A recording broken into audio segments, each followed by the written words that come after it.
بسم الله الرحمن الرحيم والصلاة والسلام على أشرف المرسلين سيدنا محمد النبي الأمي وعلى آله وصحبه أجمعين. رب اشرح لي صدري ويسر لي أمري واحلل عقدة من لساني يفقه قولي. بادئ ذي بدء. السلام عليكم ورحمة الله تعالى وبركاته. كنا في السنة الماضية بدأنا في شرح علم مصطلح الحديث بالفرنسية، وذلك لما له من أهمية، وخصوصا بالنسبة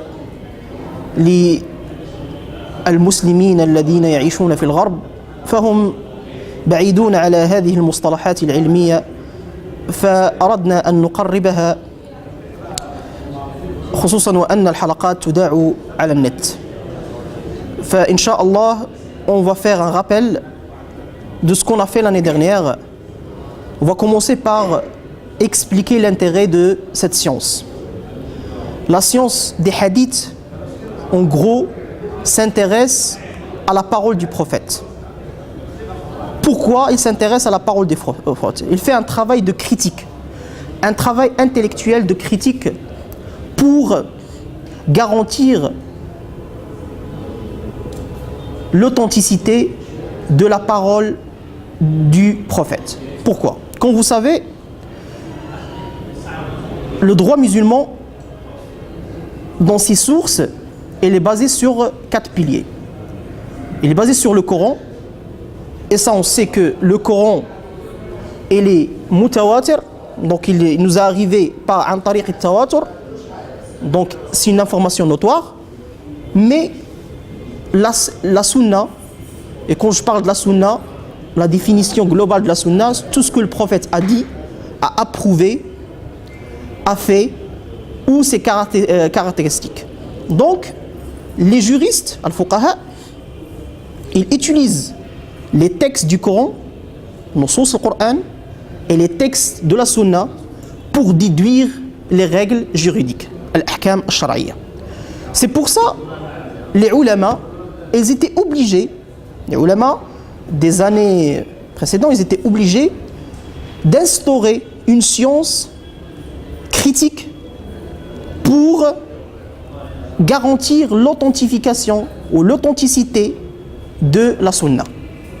Comme vous savez, à l'époque des Sahaba, on n'avait pas besoin de cette science parce que l'environnement général, c'était un environnement sain.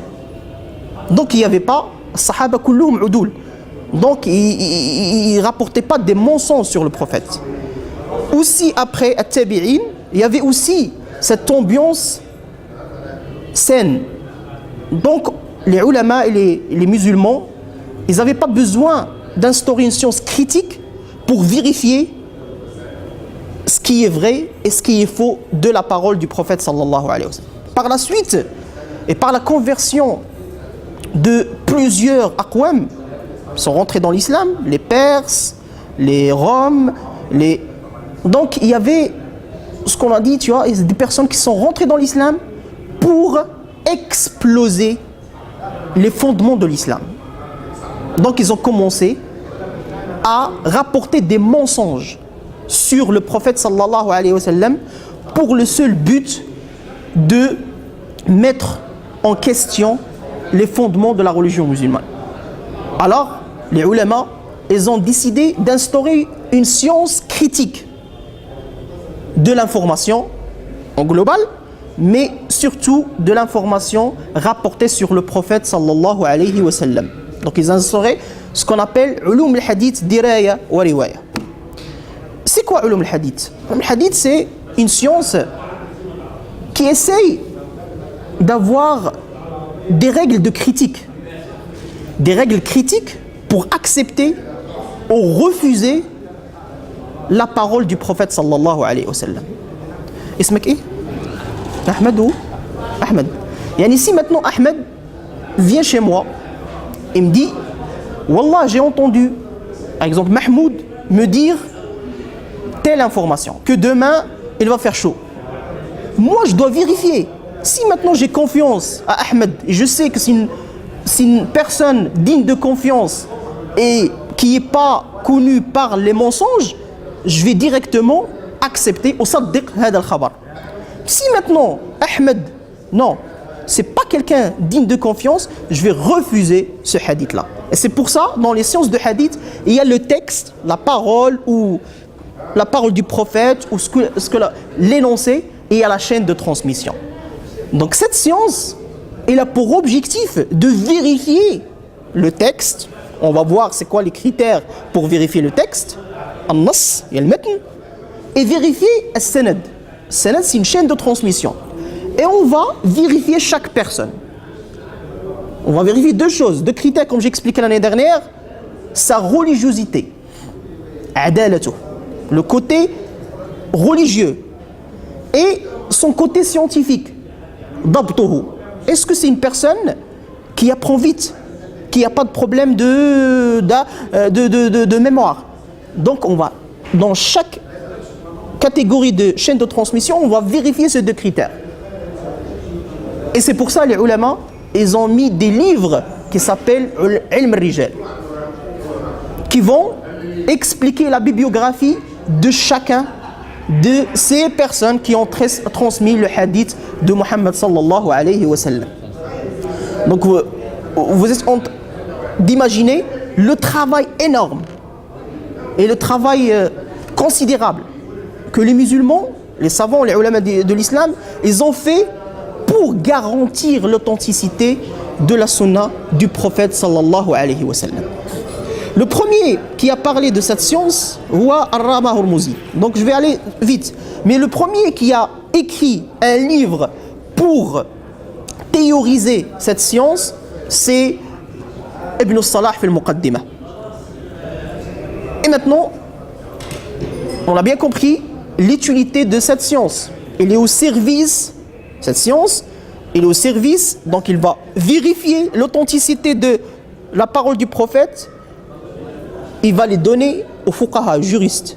Les juristes, ils vont faire un travail intellectuel, l'ijtihad. Et l'ijtihad, en arabe, la définition de l'ijtihad, c'est badl al-wus'i fi istikhraj al-ahkam al-shar'iyya. Badl al-wus'i, c'est l'effort intellectuel pour déduire les règles juridiques.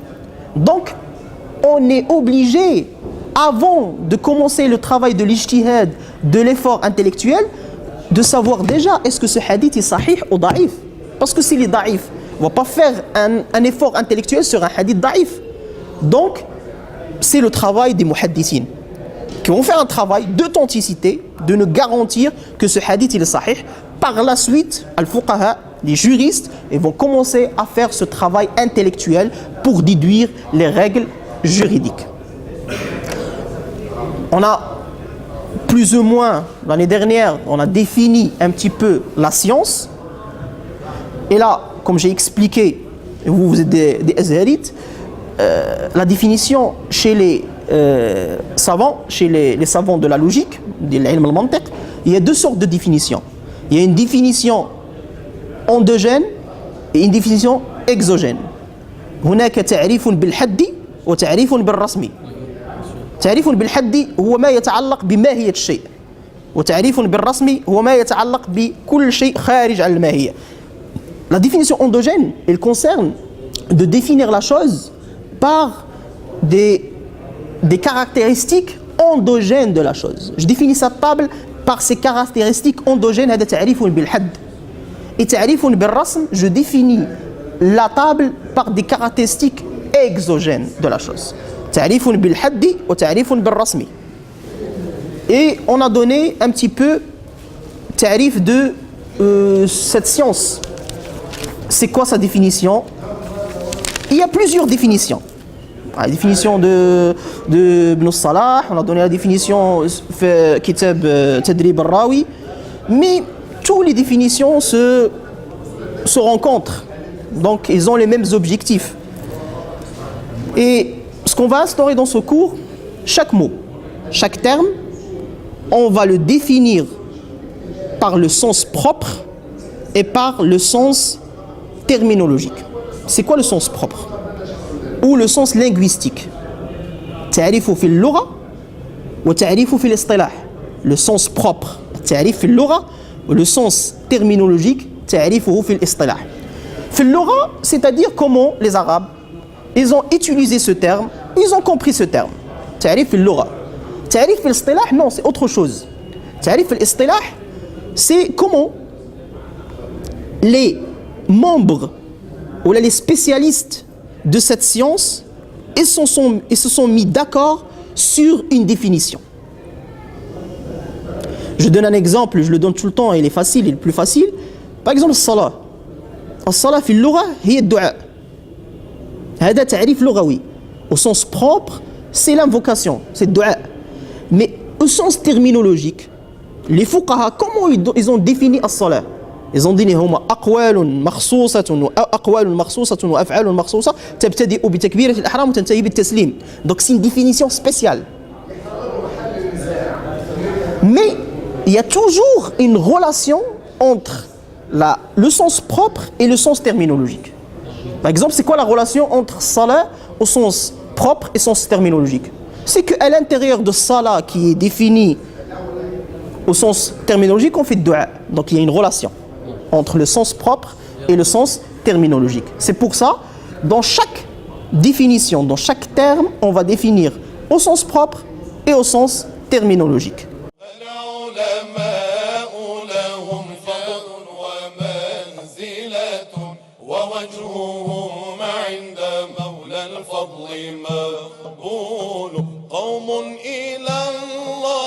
قد شدت عزائمهم وحبلهم بحبال الله موصول قوم على الملة السمحاء قد فطروا وشأنهم مع كتاب الله منقول أعطاهم الله ما شاءوا وأكرمهم كذاك قال الذي وفاه جبريل يا ربنا خذ بنا قلبا لساحتهم لنستريح ويحمى القال والقيل العلماء لهم جاه ومنزلة ووجههم عند مولى الفضل مقبول